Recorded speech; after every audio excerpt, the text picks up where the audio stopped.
connect that linkage. And Richard, just quickly, I think what we're seeing around annual reviews is still a lack of young people's participation. So young people's voice not coming across both in plannings and reviews, actually. And I know one of my colleagues has done some work in one of the London boroughs to try and actually ensure that young people are able to participate and get their views across in all of their reviews, and all young people, actually, not just a handful. Well, thank you. And that does read through to the revised plans. So sadly, I've seen a number of revised plans where it feels as though it's been done in a rush because somebody was going to college. And in the All About Me section, somebody will have pulled some material that they got from somewhere rather than having a proper conversation with a young person about that major change in their life. Thank you, Gaynor. In terms of what's happening as well, I've spoken with colleagues in a number of authorities who believe they're doing work to prepare for adulthood, particularly with the move from children's to adult social care. But when you drill down, there's a lot of young people on lists. And so it's still possible that somebody's only been allocated for assessment, sometimes weeks before the handover, even though they may have been on a list for quite a long while. And I think one of the challenges, and certainly I was very much aware of it when I was the head of service, was that our tracking arrangements for children who've been supported by disabled children's social care were pretty good. But there was an awful lot of young people who've been supported incredibly well through their education support, who didn't appear on the social care screen, who then emerged as needing adult support. So I think, again, hearing from anybody about local work that captures that would be really interesting. Thank you, Gaynor. I mentioned before about an outcome of being inquisitive when you go back to the office on Monday.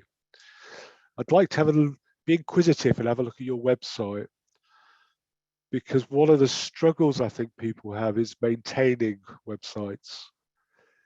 I was looking at a website for an authority last week where it talked about we've done participation and feedback work with carers ending in 2018. And my feedback to that authority was, if I was Ofsted or if I was a parent, I would assume that you haven't done anything since then. Now, I knew from talking with them that that wasn't the case, but that's what the website said. And I think an interesting point which came up when Julie and I were preparing for today was the long-term impact of COVID, that lots of things that perhaps were in place around independent travel, supported internships, some of that has ground to a halt. And perhaps as we move out of COVID, there is a need to make sure that we haven't lost things that have perhaps got stuck. Thank you, Gaynor. So I've done my Joan a bit, but Cara from Wiltshire sort of sent me some notes about what was happening locally. So if people just want to have a moment to read that rather than me just read it out. But generally, very clear messages about a local authority that knows itself and is identifying key priorities to move on. Thank you, Gaynor. And Cara's feedback, what's working less well or not in place. Again, that evidence of finding out what's not quite working, what needs to change. And picking up on Julie's point, that bit about things that haven't been shared well enough with young people. As adults, we often do a lot of work around young people rather than with them. Thank you, Gaynor. Um, and some of the questions we sent out at the beginning of the new year, good practice. And it was interesting thinking of the comments I made about social care, that where positive steps are taken to engage, you can make quite big changes, which is important. And again, that emphasis of good local practice, really good work by local colleges. And certainly from the work I've done from the LGA, quite frequently you'll find, even in authorities that are struggling across the piece, there'll be some really nice pieces of work happening around individual settings. Thank you, Gaynor. And I think a lovely bit from Cara there. The dream would be to move forwards towards a more bespoke way of thinking, fitting the provision to the young person. So I think that's a nice one to close with for that little bit. Thank you, Gaynor.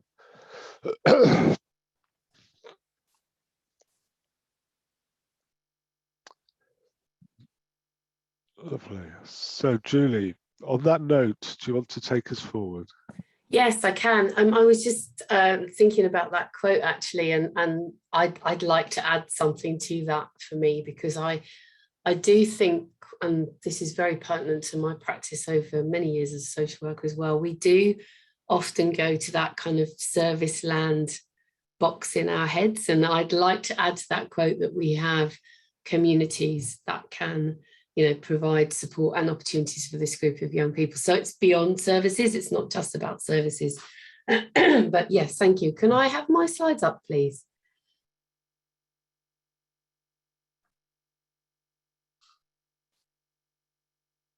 Oh, that doesn't look like the right title. Okay, please ignore that title on the beginning, everybody. Apologies. Yeah, so just to give a bit of background, I know that there are people on the call who know us and know who we are, but possibly not everybody.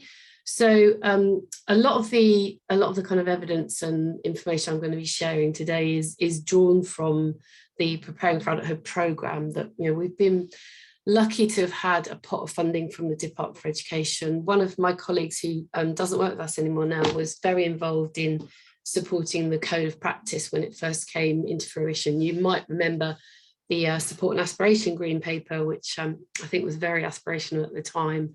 So Section 8 of the Code, I guess if there's one plea, I know that we're looking at a SEND review coming out, but if there's one plea for me, if you're not familiar with Section 8 of the Code, Preparing for Adulthood from the earliest years, I really think it's worth just having a read through, because a lot of it is common sense to me, actually. A lot of it talks about several things that Richard's already mentioned.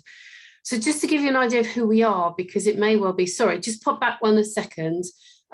So I oversee the team, and then we've got a Preparing for Adulthood regional coordinator in all of the 9 local area regions. So I know that there are some challenging crossovers with the health boundaries, but in terms of local authority regions. So yeah, if any of you are coming from a region and you want to get an idea of what's going on in your area, then please, use my colleagues.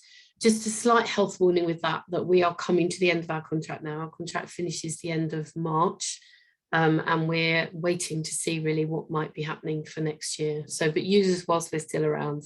Thank you. Yeah, I mean, I think I've said this really. The programme I think that we run on is based on evidence of what works to support young people to have good lives. And actually, I think quite a lot. So the 4 PFA pathways, which I'll cover as we go through really. But for those of you that don't remember them, employment kind of at the top, because I think if you can get young people into employment, the others naturally follow on. So employment, friends, relationships, and community, independent living, and good health. And those outcomes actually all came out of a piece of work that we did a few years ago now, as part of Valuing People, called Getting Alive. So some people may know about that. We may well have worked in some of your areas. I'm pretty sure Wiltshire was a Getting Alive site, actually. And I wasn't involved in that programme, but colleagues spent quite a lot of time working with about 400 families across the country, initially thinking about what needed to happen to support young people with more kind of complicated needs into employment. But not surprisingly, when they spoke to young people and their families, you know, the other outcomes came out in that conversation. It's not just about work, it's about friends, it's about belonging, it's about being part of our community, it's about thinking about, you know, how we might be able to live as independently as possible in the future, and thinking about good health as well. Next slide, please. Thank you. So a couple of years ago, the tool that I'm going to go through with you, I'll just share some of the elements of the tool. We did quite a bit of thinking around preparing for adulthood from the earliest years. So Richard's already mentioned, you know, planning doesn't start early enough. Often thinking about planning from year 11 rather than from year 9.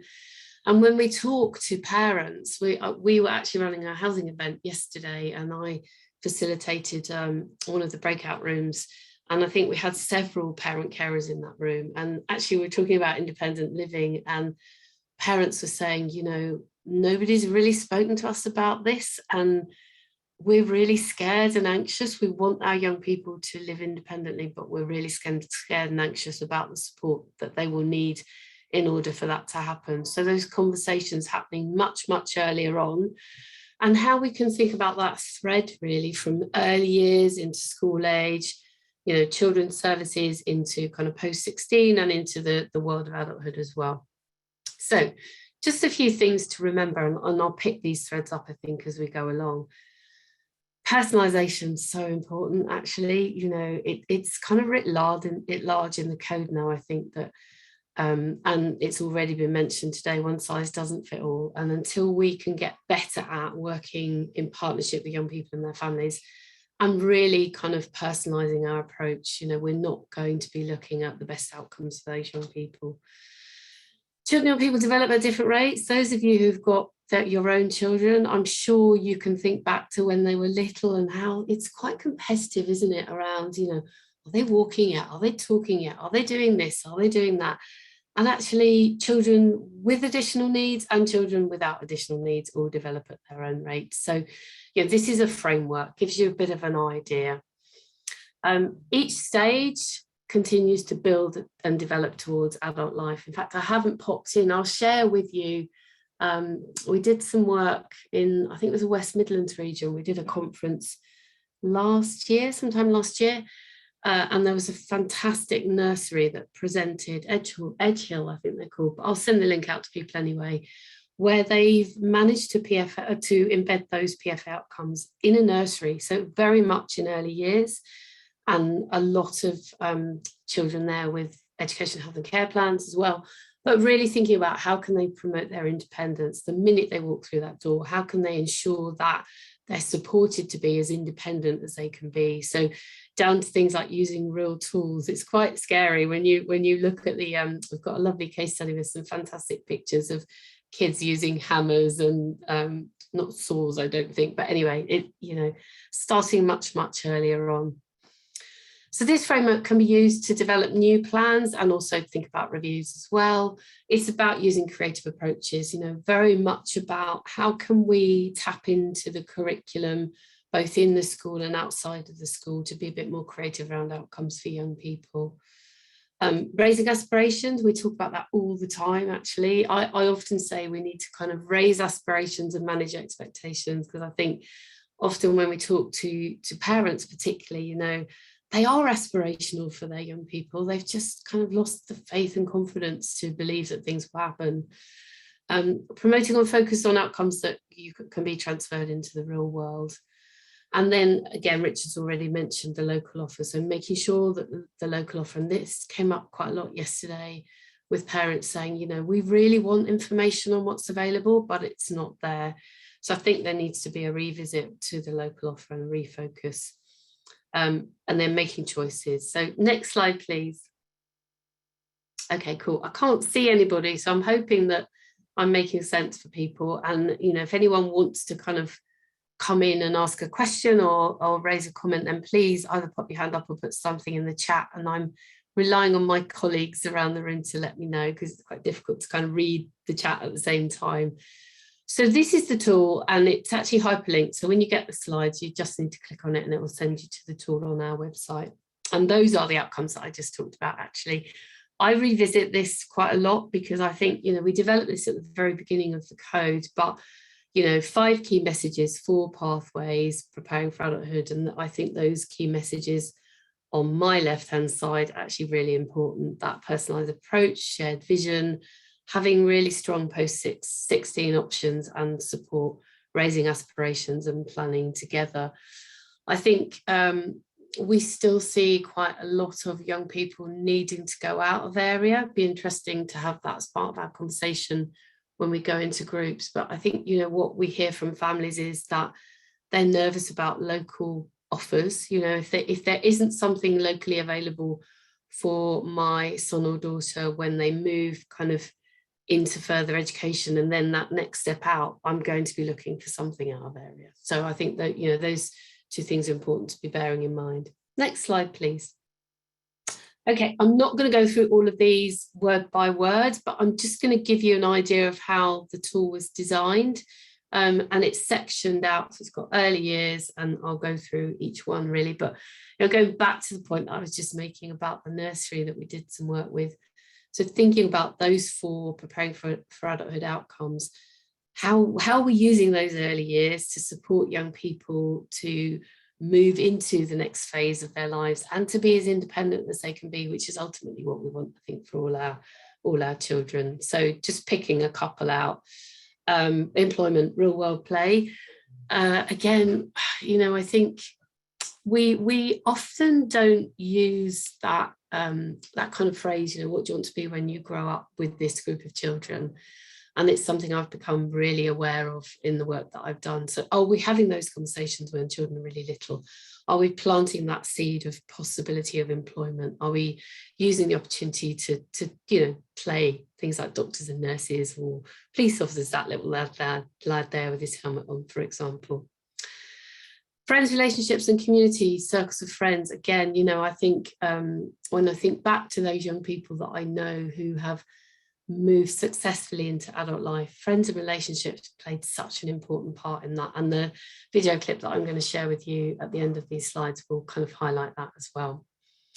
Independent living, all of those personal independent skills, how are we using the opportunity of early years to really support around that? We still see young people moving into their teenage years where they've not really been supported around things like toileting. A lot of assumptions made that they're not going to be able to use the toilet independently, so not actually trying to make that happen. So I think basic human rights things actually that I think are really important. And then good health, making use of all of the universal health offers that are out there for everybody. Thank you. Next one. So moving into primary, again, you'll see the theme of how the toolkit's set out really, and how it looks at all of those outcomes and picks up on each of the key stages for young people. What, their prompts, I guess, what would be useful to think about if you're trying to support someone through those stages to be independent, or as independent as they can be. So employment, again, looking at the use of numeracy, really important. We talk about, don't we, kind of real life examples for young people around managing money. I think managing money is a really interesting one. And one of the parents yesterday said she was talking about mental capacity for her son and how he really struggled with the concept of managing money. We've kind of moved on, haven't we, because of COVID? And I wonder in a way whether that might be quite helpful for these young people, because everything now is pretty much done on the card. So being able to differentiate between a penny and a pound is perhaps not so important. So could bring new opportunities for us as well. Employment, meeting role models. Do schools provide the opportunity to bring people in to talk about what jobs people have, to actually continue to build on planting that seed around work? I know we used to do the bring your child to work day. I don't know if that's still a thing, but again, talking to families who've got children with additional needs, would they have taken part in that? I don't know, just posing some questions for you, really. Building on, again, friends, relationships, community, you know, being part of a team playing, what activities are there available after school, weekends, thinking about short breaks. I think that comes up in one of the other slides moving forward. But, you know, in your local area, do you have short breaks that can perhaps support around preparing young people for adulthood? Are there opportunities even, you know, boldly to link your education, health and care plan outcomes in a short breaks set of outcomes as well? And then independent living, you know, developing on those skills that young people have from early years, and good health, you know, continuing to think about those kind of checks that are available for everyone, use of exercise and sport, for example, what opportunities are there that are available for all young people that with support, young people with additional needs could also be tapped into. Thank you. Next slide. You get a feeling now, don't you, of where we're going with this, and it just builds on each age and stage and gives a framework for, particularly for families. I think parent carers have found it really useful to use, and for schools as well. So again, just picking out, you know, around employment, access to career-related role models, starting to build personal profile of interests and ambitions, and I'll talk a bit more about vocational profiles in the next one. But, you know, school sessions, having, again, visitors talking about their careers, for example, building on friends, relationships and community, thinking about safety, online safety, particularly knowing what's available in the local community. You know, young people being able to walk short distances alone, for example. I know, certainly when I speak to families who've got quite small children, one of the things, and again, COVID, I guess, has put a bit of a scupper to this, but one of the things I will say is, you know, get young people out and about using public transport, because actually we kind of make an assumption that young people will move into being able to drive, and not everyone will. That's a reality. So I think having that experience of using public transport and being confident, even with support, to be able to get on buses and trains, really important. Building on those independent living skills, you know, sleepovers, thinking about residential trips at school, or thinking about short breaks, you know, are there opportunities for young people to actually experience being away from home? One of the parents that was speaking yesterday was talking about her son, I think he's 26. She's a London parent, and she said, you know what, he's never been away from home without me. And I look back now and think, I really wish I'd done that. You know, I'm trying to support him to move into his own accommodation, and he's never ever had that experience, and I'm kicking myself now that I didn't make that happen much earlier on. So, you know, parents really powerful in being quite honest around some of the things they wish they'd done earlier, and needing to have those seeds planted for them much earlier too. Shopping, again, you know, quite a lot of that online now, I think, for people moving around independently. Travel training, really important, even now as we're sort of coming out of COVID. I think, just building on Richard's comments from earlier on, we're hearing a lot of young people losing confidence, and you know, families too, parents losing confidence to allow their young people to be more independent out and about in the community. So I think something that we really need to think about and revisit. And then building again on the kind of good health things as well. And I guess young people becoming a bit more of an owner of their own health needs too. So how can we support young people to know about some of the conditions, disabilities, health challenges that they have, and how to begin to manage those themselves where possible as well. Thank you. Next slide. So secondary, moving on to, I guess, what we would call that transition stage, actually, wouldn't we, for 11 to 16-year-olds, where things I think really need to start ramping up now. So, you know, for particularly for employment, young people having the opportunity to think about careers, think about higher education, beginning to do vocational profiles, and I'll share one of our tools later with some of our person-centered planning tools.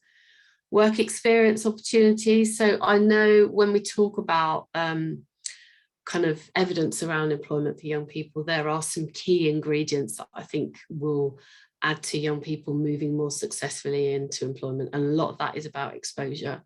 So having the opportunity to do really good work experience, work tasters, for young people to go into part-time roles if that's possible, you know, holiday jobs, Saturday jobs, etc. I think from 16 now, isn't it? The more young people have to think about work being possible and positive for them, I think the better. So friends, relationships and community, again, you know, building on that opportunity to belong to group activities, you know, are there things going on locally that young people can tap into? Also linking that to resilience and mental well-being as well. And again, you know, managing social media, all of those things that we start to think about for young people as they move into this kind of phase of their lives. Yeah, independent living, I think building on what I've said already. Good health, I think really important to think about sex and relationships. So we've done a lot of work at NDTI with adults with learning disabilities, and you know, I think what we see very often, it's probably getting better, but particularly for young people who've got a learning disability label, having access to really good sex and education, sex and relationship education is really patchy. It's really patchy across the country, and very important, particularly around young people staying safe. So, you know, something I think to be really mindful of.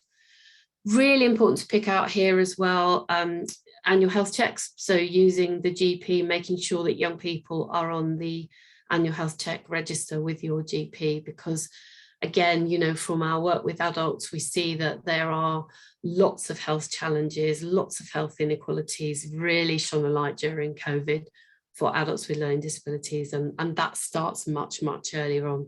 So a lot of those, you know, things like diabetes, failing eyesight, obesity, a lot of those things can be tackled and challenged much earlier on.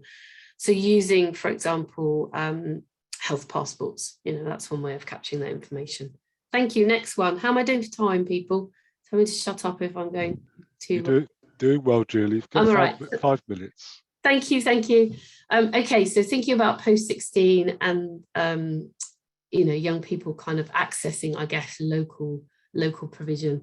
So Richard's point about relationships, really important to within your local areas. For those of you that are coming from local authorities, you know, have a think about what your relationships are like across school and into post-16. Is your post-16 offer a strong offer? Do you have, for example, support internships, apprenticeships, supported apprenticeships, traineeships? Are there things that young people can tap into locally, and do families know about them? I think really important to support young people staying within local provision.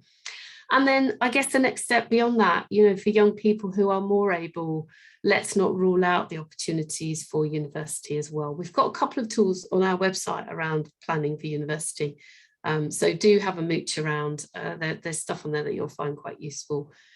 Supporting young people around those skills, you know, do they have the skills for applying for jobs, etc. And then, you know, building on friends, relationships and community, sex and relationships, understanding drugs and alcohol, knowing their rights, how to get help, volunteering, those sorts of things. And building again on independent living, thinking about managing things like benefits, for example. Do young people know about the benefits that they're on? Are they in control of those benefits, or do parents manage it for them? How can they gradually be supported to take some more responsibility around those things? Really important to think about mental capacity and decision making as well. So, you know, we are assuming capacity for young people from the age of 16. It's not that we're ticking boxes saying they can't do things. We are starting from a point that they have got capacity. I say we, you know, the Act very clearly talks about starting from a point where they have got capacity. And then building on health, you know, think about those health transitions, which happen at very different ages, depending on the service. So, you know, for young people and families trying to get their heads around, is the transition at 16? Is it at 18? Is it at 25? So information, really important. Thank you. Next one.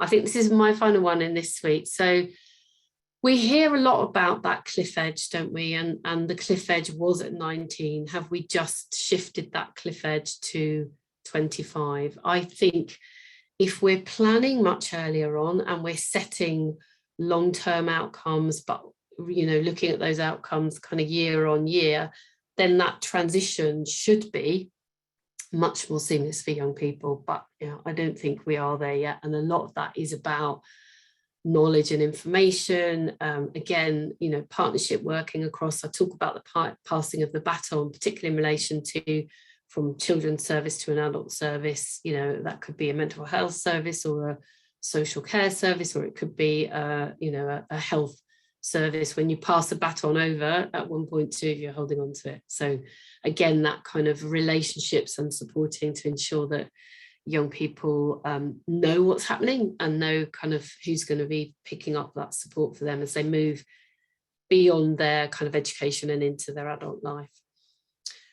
So just some additional things around employment, thinking about Job Centre Plus for young people, thinking about understanding benefits. You know, are they on universal credit or, you know, PIP, or, you know, making the use of the welfare benefits that are there to support young people as well.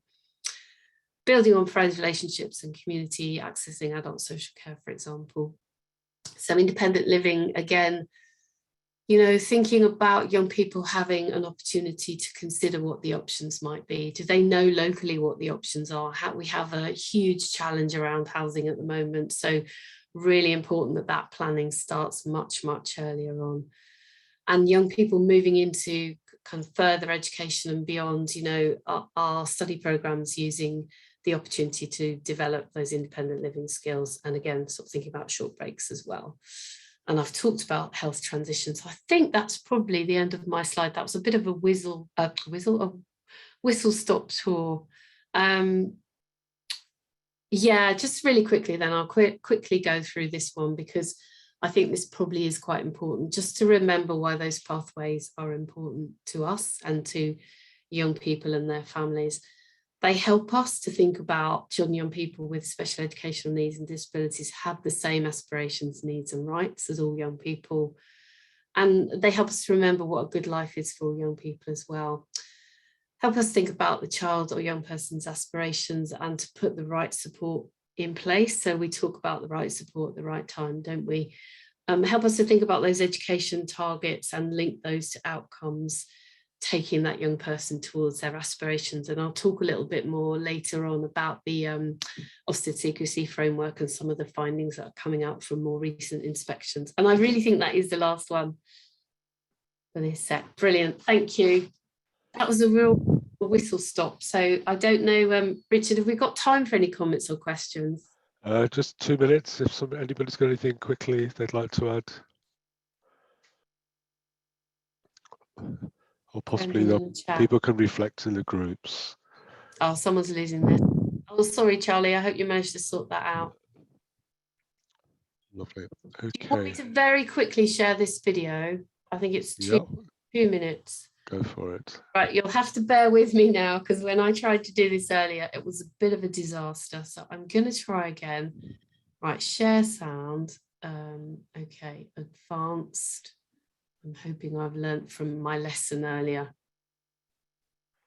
Video. It's a really short clip and it's one that I edited, so apologies for it being a little bit clunky, but I think it picks up on friends, relationships, community and inclusion, I would say. Hopefully it's working. 11 years, and I can honestly say that our friendships developed naturally, as in I feel like there was no pretense and no enforcers kind of involved in the idea that we were going to be friends. It just naturally occurred. I remember just saying hello to Will from the first day, and honestly, from that point,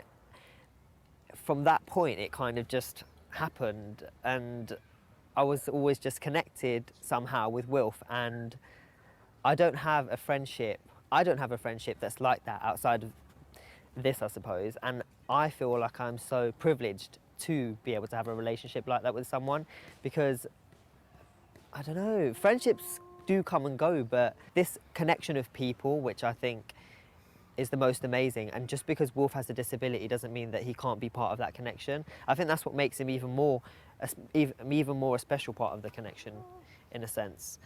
Yeah, just love him, man. What to say, really. you want to come and see my college?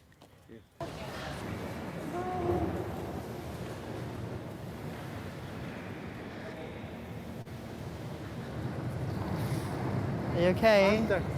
No, it's the wheels, look. It's the wheels on the trolley. No thunder, I promise. You don't like it?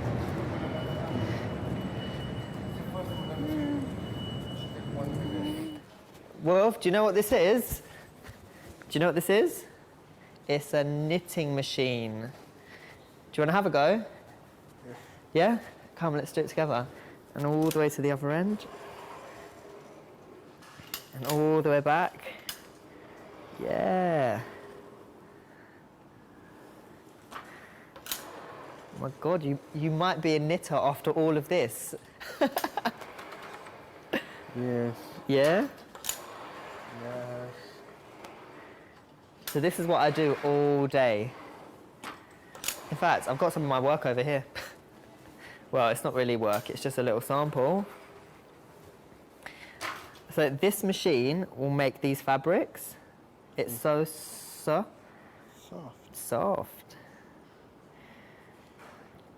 Oh, you can't go across, you're going to run it over. Wolf was always there, like, his family's always been about, used to go karate together, like, I don't know. I definitely didn't think that Wolf would be here on these knitting machines with me, if that makes sense. Okay, I'm going to stop it there because I'm mindful of time, but it gives people a bit of a flavour. And Wilf is a young man, as you can see, who is an autistic young man with some quite complex needs, actually, and yeah, has a fantastic relationship with some young people who he kind of developed a circle of friends with very early on, and they've stuck with Wilf, and he's now living quite a positive adult life. Lovely. Thank you, Julie. So moving on now, Gainer's going to send people off into 4 rooms. So hopefully we won't have too many people who are working together. And the simple conversation that we'd like to have over the next 20 minutes is around what's happening for young people with SEND and their families locally around PFA, what's working best, but also perhaps what's working less well or is not in place, but you know it should be. I was going to add that you could have the conversation almost as what would I say if I was talking to an Ofsted inspector? What would I say if there were just officers from the council in the room? And what would I say if this was a co-production session with families? But I got rid of that because I concluded that only the third one was worth having. For the first one, Ofsted will catch you out. They always triangulate, so if you tell fibs, they'll know. And for the second one, it's a sense of self-disillusion. I've been involved in writing self-evaluation frameworks for SEND, and people put in the boxes all sorts of wonderful things that we'd like to think we're doing well. And then when you show it to parents, they sort of go, "Are you sure?" So I think we'll just do we'll assume it's in a co-productive way. What's working well, what's working less well. So if you could carry that with you to the group, Gaynor, do you want to take over? Yeah, I put the questions in the chat as well for you. And there's actually 3 groups because we've got lower numbers. So I'll just open the rooms now. Thank you. See you shortly. And just to add, if people could identify somebody who feels happy to give us a little bit of feedback when we come back together. Okay.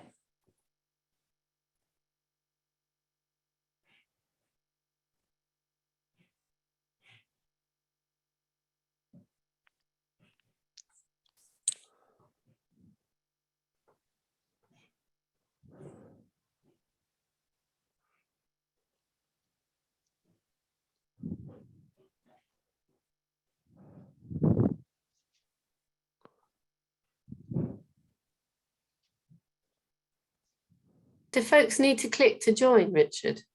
No, it happens pushes people automatically. into, yes, I think Thank everybody. you, Gaynor. Sorry. It's possibly Kerry that hasn't joined yet. Oh, so they've gone, have they? Yes, sorry. Okay. I'm still here. Just bear with me, Kerry. Thank you.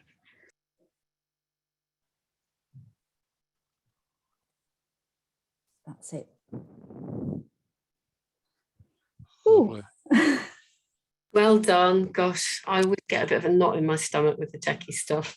Yeah, I've still got Kerry. Sorry, I'm still here. Oh, sorry, Kerry. Okay, just bear with me.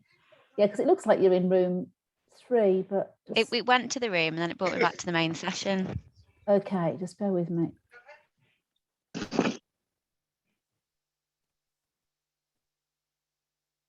I'm going to quickly run and grab a drink of water because I haven't got anything in here, and I've realised I'm a bit. Yeah, crappy. I'll probably do the same. I'll be there back in 2 minutes. That's it, Kerry's there now. You all right, Wendy? Yeah, I'm good, thank you. Yeah. Ooh, I'm just going to try and get on the computer now. lovely. Um, I'm just going to pause the recording a minute. I always forget. I've even got a post-it note, and I still forgot to press record.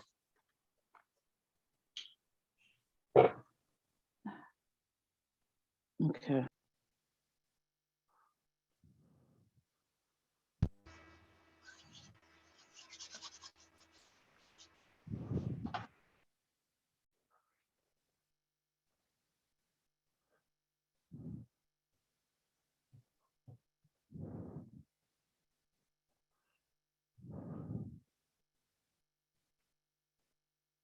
I like that Shona's in a field with giraffes. That's very cool. I'd like to be there right now.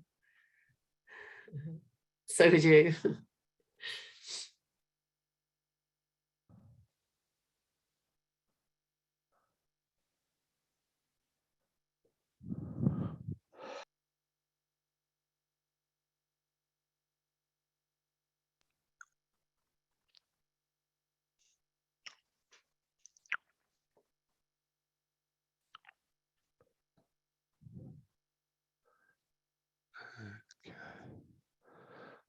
Is that everybody back? Good. Oh, you're on mute. Yeah, everyone's back. Lovely. Thank you, everybody. So just briefly, if we could have from each group one headline on what's working best and one headline on working less well. And if people wouldn't mind perhaps adding any other key messages into the chat box so that we can capture it, I'd be grateful. So who's going to volunteer? I'm quite happy to go for room 2. Go for it, Shona. So the one thing that came through, we had really passionate teams, so there was a lot to pick from. But I think the dedicated PFA team, the PFA task and finishing group, and the core standards was something that was going really, really well. And that kept coming up throughout conversations. So that's quite a good thing to pick up on. And the things that could be better, I think, is the local offer not being accessible and work to be done on that, but the patchy support, just not consistent across the board. So that was big. I'll add everything else in because there was definitely a lot more than that. That'll be really helpful. Thank you. No worries. Thank you. And next. I'll go. I'm Cheryl. We were in room 3. Hi there. So yeah, sort of working well. Again, we had loads of really, really positive comments at a couple of local authorities as well. So it was really good to kind of compare all the amazing things that are going well. Sort of touching on just lots of supported internship, sort of apprenticeships available. We've got sort of teams within our local authorities that are working on travel training and getting young people into paid employment or voluntary employment. And so sort of generally the kind of range of services at the moment is fairly good. I think in terms of less well, based on that, I think just a lot of the things that you've touched on throughout this training this morning as well is just about kind of making sure that the things are started earlier, that these conversations are being had earlier. Again, like the local offer maybe potentially not being as up to date as it could be. Again, you mentioned that earlier, Richard. And of course, the pandemic has impacted significantly over the past couple of years on services that are available to our young people, and it sort of potentially feels like they're a little bit more isolated now in that sense, in terms of that transitional work moving forward. But yeah, I mean, I can add stuff. Like I say, there's a few points I can add them into the chat if that's helpful. No problem. That'll be lovely. Thank you. And last but not least, I'll go if everyone's happy. Go for it, Dan. Where we have, I mean, again, continuation of the theme. There's been, I think what came across in the discussion we had is there's kind of a renewed focus and commitment to kind of addressing the transitions and making sure that pathways are being developed. Within the group, we had it was myself, colleagues from Telford Wiltshire Council. We had Rita, who's now moved. Sorry, Rita, you've moved around my screen, so you're from the parents. So and we had Tatiana from Discovery. So we across Somerset. So we had a good kind of breadth of geographical. So I think that was renewed focus. Work's being developed on the pathway, making sure the young person's voice is being heard loud and clear is coming across. I think notwithstanding the other comments, I think Rita made a really good point around one of the areas to focus on is having that continuity of kind of work is allocated to young people when they transition, and I think that's really key. And Rita, you asked the question, how do we address that? And I think that's a key workforce challenge for all of us, because if people have to keep being reintroduced to new staff all the time, then the experience of that young person is going to be really quite poor. And I think it was a really interesting point, because I guess it's a discussion we ask every day, isn't it? How do we make sure that we kind of maintain that continuity? So yeah, I'm sure there's other bits. I don't know if people want to add to the room. Lovely, that's great. Thanks very much. Okay, so we're almost on time. If people could go for a comfort break now. Back 5-2. Thank you. Thank you.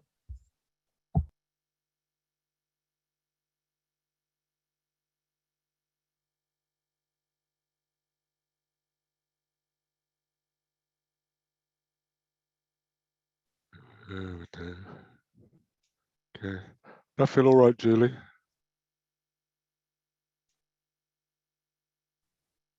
Yeah, it's really good. I don't know which Julie you're talking to, but sorry, yeah, it was you, right, Julie. Sorry.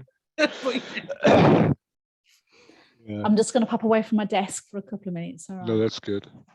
No, it doesn't feel cool to go Julie S and Julie P, does it?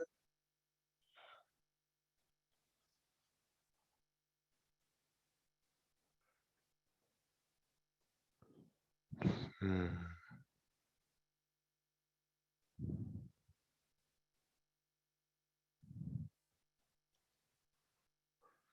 All right.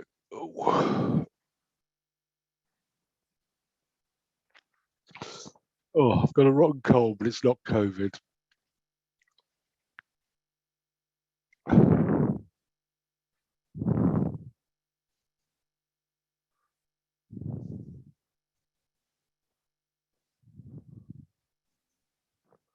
Sorry, I'm just trying to secretly say hello to different people in the chat that I've not seen forever. That's lovely.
I'll go say, Richard, if you wanted to offer people who wanted to email in and get a copy of that rights to passage, there's no point some sat on a shelf if people want some and want to be able to link to one. We've got a few copies that we could hand out as part of this session.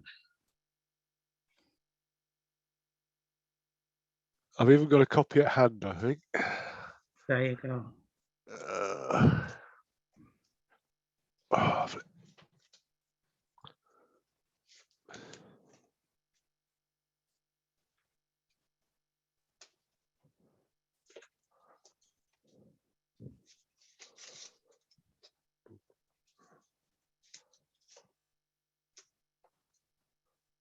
there we go. Oh.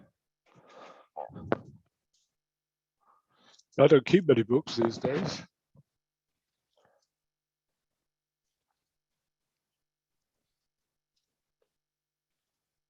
I mean, it's not particularly a workforce book, but I think for individuals and families just to be able to flip through different chapters and get an idea of. Yeah, no, there's. Did she enjoy?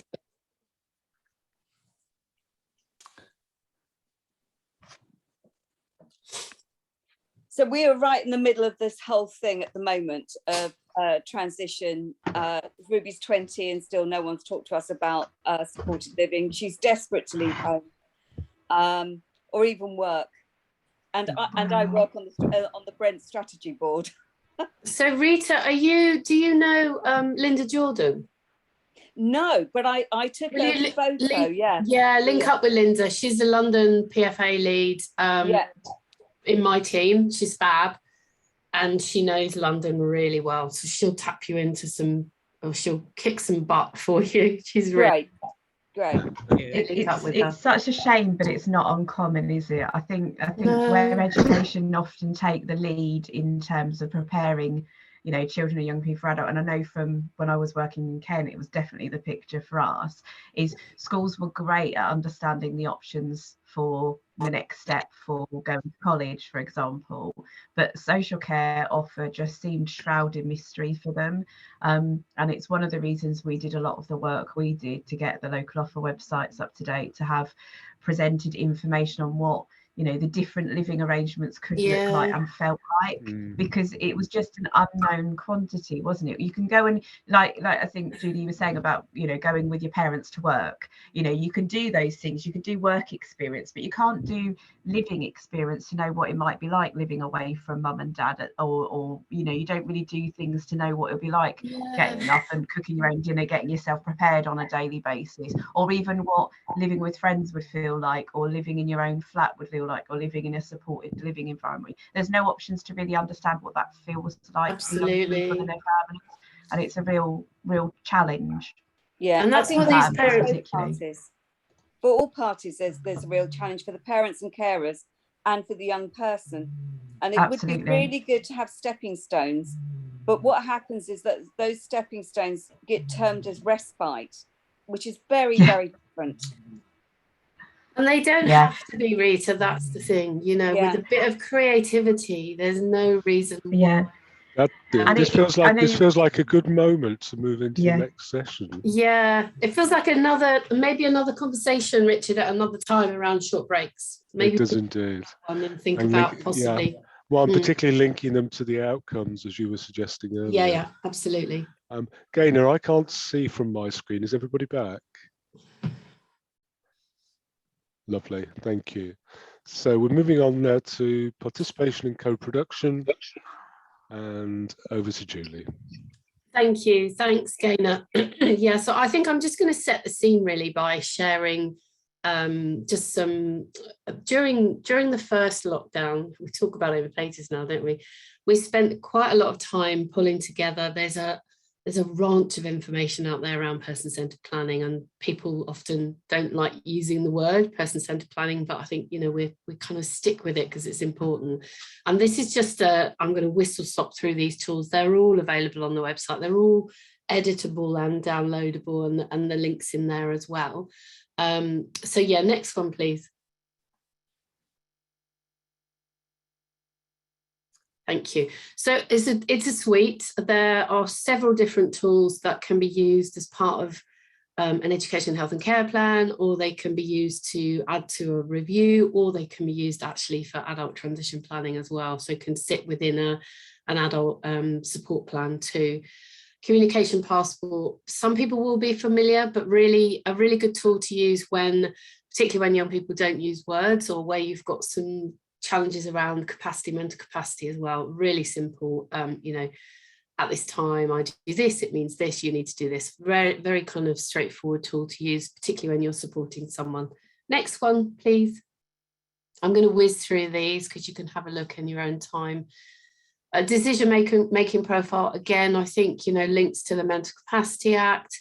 Those of you who've got teenagers, quite a good negotiation tool around, you know, what you can make decisions that, you know, which decisions you're in control of and which decisions other people maybe need to make for you, and how we make sure we're going to include you in those decisions as well. Next one, please. Yeah, so these all sit within a kind of a book, if you like, that captures lots of different sections around young people and can help to write outcomes for them too. So like and admire, again, you know, I've used this so much in reviews in the past where some people don't like the word admire that much, but again, when I've gone around the room and asked people just to say one thing that they like about that person, it changes the tone of the conversation dramatically. And when young people are part of that, and they absolutely need to be, you can see them physically growing, sat in their chair. You know, even those young people who've got quite complex needs, who maybe don't use language, use words to speak, understand what's being said and pick up on the positivity in the room. So really important one. Next one, please. Important 2, important 4, again, if you're capturing, and I often describe this as a set of scales, because I think what we're probably better at is that slightly more risk adverse approach that looks at what we think is important for someone. But what we're not so good at is capturing what's important to that person, and we need to balance those scales a little bit more. Next one, please. Again, working, not working, these will be familiar with quite a lot of you. All we've tried to do is capture what's out there already and pull it together. Each of the tools comes with a very brief video on how to use them as well, and we've got some examples of where they have been used. But again, thinking about reviews, you know, if you're starting with what's working, what's not working, and capturing that from everyone's perspective, that should really help you to think about what needs to happen next. And again, feed that into the actions and the outcomes for that young person too. Just really quickly share a story with you. We run a SEND leadership program, and one of the participants, I did a coaching session with her a couple of weeks ago, and she was saying that she'd just been at an annual review for a young person, and she said, Julie, I was quaking in my shoes, but I put my big girl pants on and I went in determined to really bring things back to those person-centered conversations. It was quite tricky, and the head was a little bit frosty, but at the end of it, he came up, so it was an actual face-to-face meeting as well, and he came up to me and he said, do you know what, that was really good, and I really appreciate your courage, and it's made me think about how we run these reviews for all of our young people, and how we really need to strip right back to the basic stuff around what's working, what's not working, what's important to them. So it can make a huge difference. Next one, please. I love this, What Matters Ireland. So a couple of my colleagues, Barry and John. John's one of our associates who does some fantastic graphic facilitation and drawings, and these are all his drawings. And they've used this quite a bit in one of the local areas where we're working. What they've now managed to create is a What Matters Ireland for young people and a separate one for parents, and that goes into the education, health and care plan and gets reviewed now, which is fantastic. And I think quite a nice one to do with younger children too. So getting them to, you know, they can draw, can't they? Getting them to think about the people that are important to them, the things to do, things to have, that kind of, if I would, I could, you know, those aspirational conversations, what they want in the future, what needs to happen now. So again, these are all tools and examples. Next one, please. Okay, so I mentioned earlier on the vocational profile, and I think we are seeing these popping up a lot more now. And again, there are other versions out there, so I'm not claiming that we have the monopoly on these tools. There are others around. We just wanted to create some kind of bit more accessible ones. So the vocational profile will go through, you know, you've got background information, things that a young person might need to support them at work, thinking about the areas they might want to work in. I think it's about 6 pages, and there's a summary sheet as well. But again, you know, we've had some really positive responses from young people and families where they've used these, and from schools and education providers too. Thank you. Next one. Okay, so I think before we move into the next kind of conversation, I was asked by Richard to just do a quick sort of policy update, and I'm sure you will be aware there is so much going on at the moment nationally. It makes your head spin. I really struggle to keep on top of it all.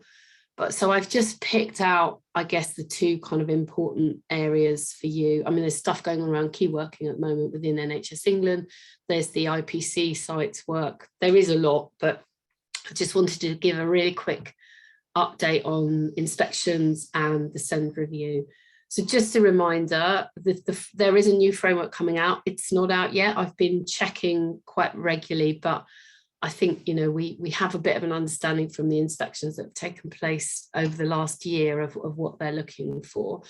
So looking for evidence on how children and young people's needs are identified, how they're assessed and how those needs are met, and then particularly how they're supported to move to the next stage of education into work and wider preparing for adulthood. Section 20 of the Children Act, but also thinking about, really important, I think, around schools, the Equality Act, so meeting the duties of the Equality Act and reasonable adjustments as well. Okay, next one, please. I'll whiz through these. I'm not going to go, you'll have them, I'm not going to go in great detail, but just picking out, and there may be people on the call who come from these areas, so yeah, apologies, I'm just going through the most recent ones that have come out. So, and you'll see I've highlighted some of the themes. So Bedford, still concerned about transition to adulthood, thinking about emerging needs, and low numbers of young people on support internships have gone up.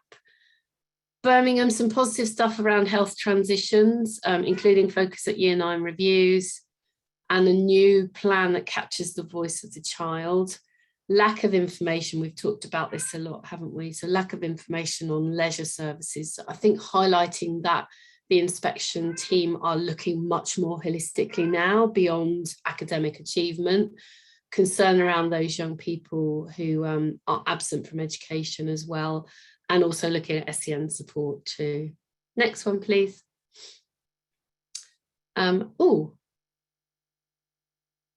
Next one, I think that's a repeat of the previous one.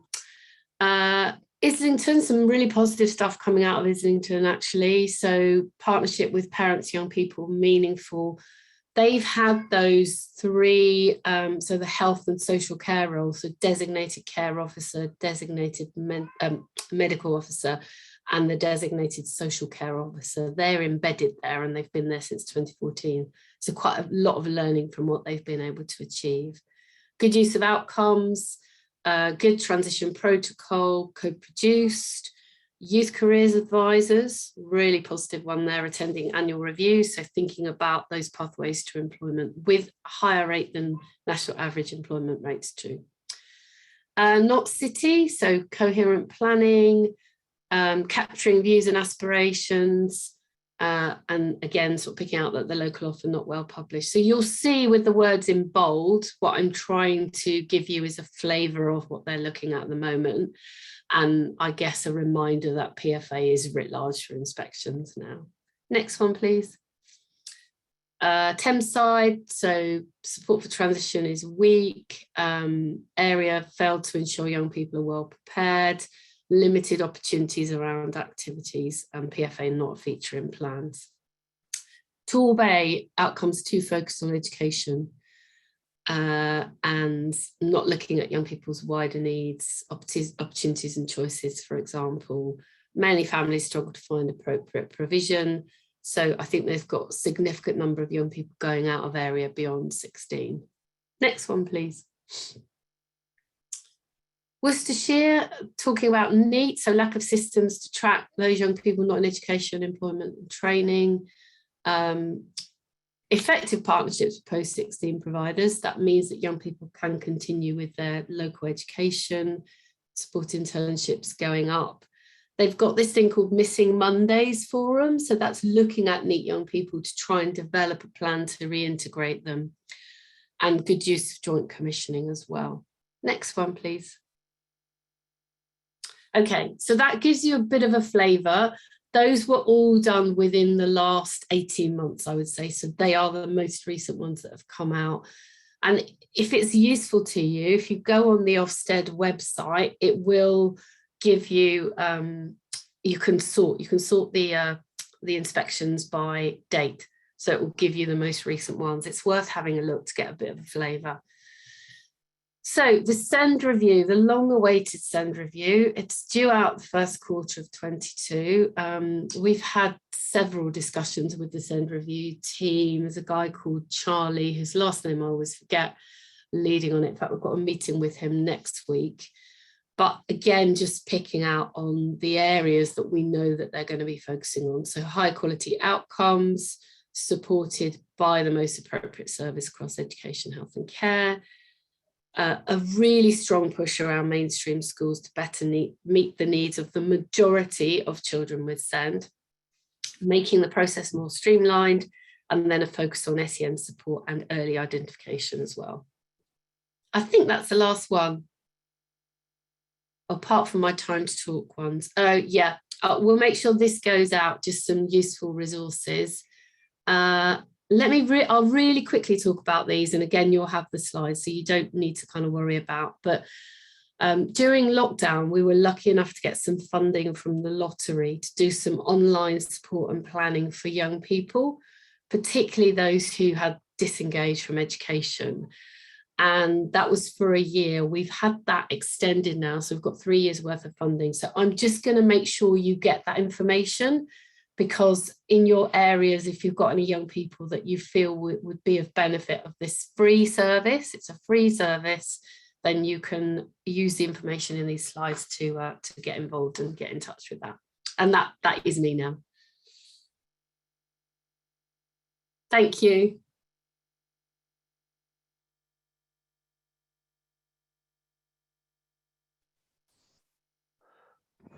Lovely. Has anybody got anything they'd like to pick up with Julie? We've got a little bit of time for that. Well, because I talked so quickly then, I didn't want to run out of time. I was aware I went over with the previous one. You did? Yeah, okay. So in the chat, Richard, Tiffany's put a link to the PFA core standards for Kent. It's also a protocol for professional and parents. Gaina's put in the rites of passage link. I've put in the preparing for adulthood link. You know, so there's quite a few different brilliant. Thanks, Julie. In the chat. Awesome. That's good. Nothing else coming through the chat at the moment. Great. And you know, we've both organisations have got resources that are there for people to use. You know, I'm really not precious about things. I'm happy for you to, certainly in Kent with the work that we supported Kent around their PFA key standards. Tiffany, you've got branding, haven't you? You've got some of our images run through. You know, use what's there. It's been funded by public money. I absolutely have no problem in people using what's out there. Lovely. Okay, and I guess the key message from today is about there's a lot of stuff out there, a lot of work to be done, but quite a few people who are around to try and support if you want to reach out for that. As we come to a close now, then, Gaynor, do you want to pull up the Menti slide for me? So what we'd quite like is possible some feedback, and as it's mentioned in the chat, everything today will be shared, so people have plenty to go back. But if people could either use the QR code or the link, we'd be very grateful to get some feedback to help us get a sense of where we are today, but also on what people might want for the future. Julie, anything? The only thing I think, Richard, well, not the only thing, but I do wonder whether it's worth us thinking a bit more around short breaks again. And it's an area that's got a bit lost. Certainly during COVID, Yes. It's been a challenge for families to be able to even think about how they can use short breaks. But yeah, I'm just boxing in my head. We do something creative around the use of short breaks around PFA. Well, and certainly, as I think Tiffany and I were picking up in the chat, I've looked at plans in multiple authorities where short breaks are mentioned. And if you look at some of the outcomes from your first session,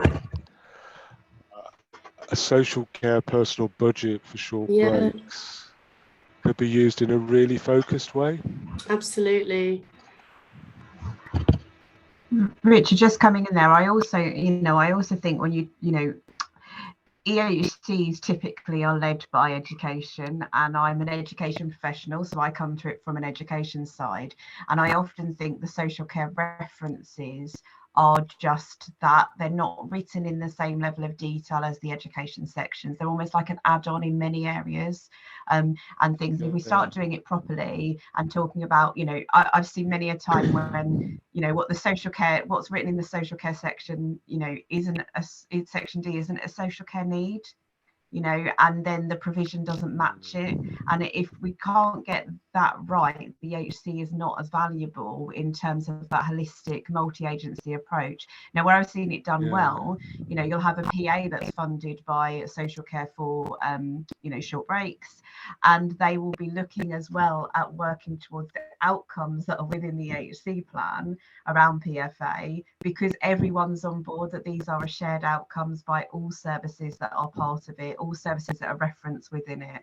And then you actually do see, the PA that's doing some supported employment stuff, taking them to do visits to different places to understand where they might want to work in the future, or helping with I hate the word respite, but short breaks, respites don't have to be about babysitting, and I know that's a really horrible term, but you see it all the time, whereas it can have really value in terms of reaching the outcomes that are embedded as PFA outcomes through a good EHC plan. Yeah, I think the other bit for me, and sort of when the code of practice was being drafted, I sort of made some very unpopular comments to the DFE that they were getting it wrong, because I guess life out of school was suddenly pushed either under the Children Act or the Chronically Sick and Disabled Persons Act, and it sort of led people astray. I'd almost love to see an EHC plan which just had a life out of school section. I think it's a really interesting point and challenge. My cat's come to join. I hope you can see it. It's been so noisy. We have so many conversations with local areas around writing outcomes, and the DFE are wedded to outcomes needing to be linked to provision, and of course they aren't always, because an outcome could just be somebody using something in the local community that's actually not going to cost anyone anything.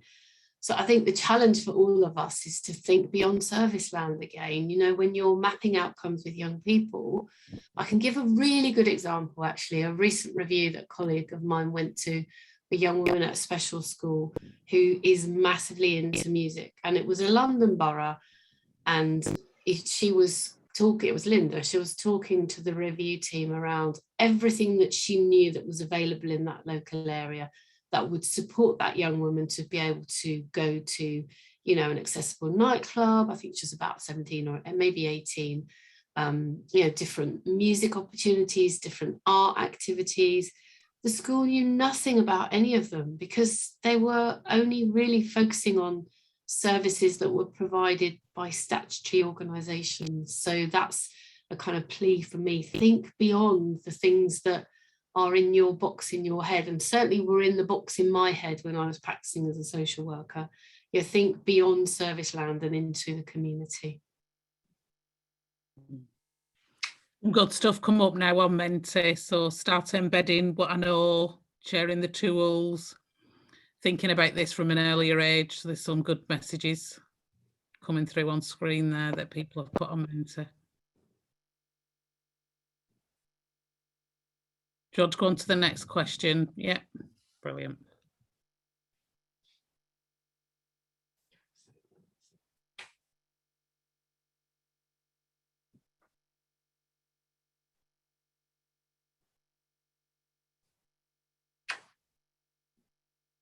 Just give people a chance to start typing in on that one.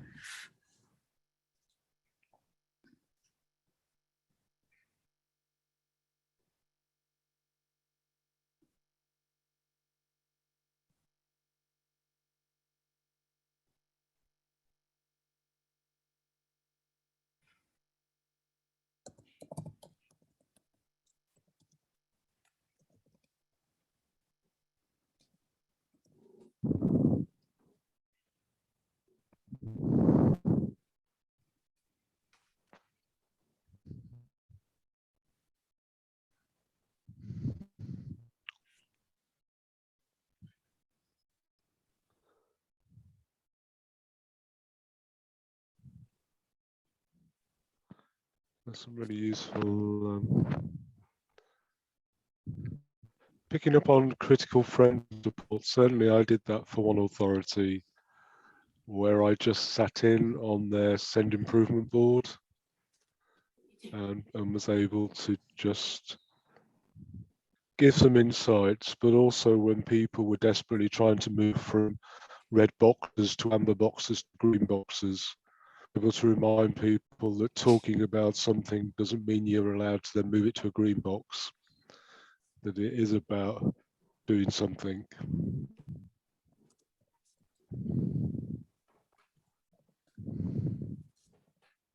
I love the comment networking. We are absolutely stronger with collaboration in our communities. Couldn't agree more.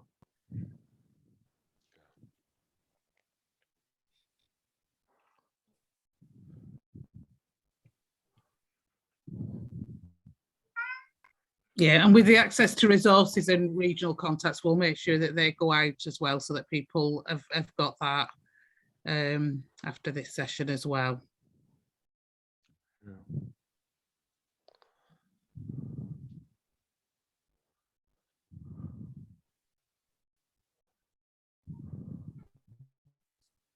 Brilliant. Lovely. I love that the cat's joining in. He's so noisy. I do apologise. He's quite. I didn't see him on the registration. No, that's true. You didn't book in, Whisker. I'm very naughty. I'm always very jealous of Julie's chair. She looks like a Formula One racing driver. I don't know if you can see it though, because I've got a screen thingy on. All right. So no. Lovely. So if people are finished, I'll say thank you very much for attending today. And wish everybody a positive weekend. Yeah, have a lovely weekend, everybody. Hope you get some sunshine where you are.